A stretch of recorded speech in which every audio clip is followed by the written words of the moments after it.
Like everything else, recovery isn't a linear journey for most people. You can't expect to start in point A and get to point B and say in a year's time, that's where you're going to be.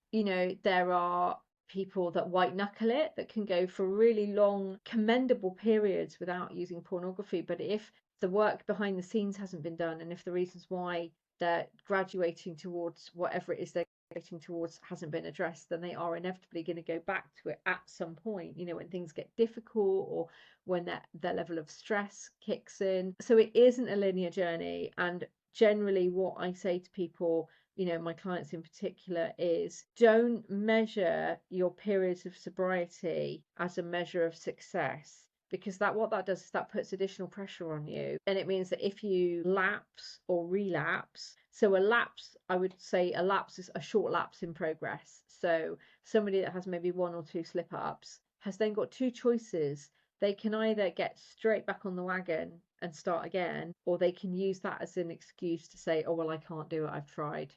And we hear that so often, addiction, I've tried.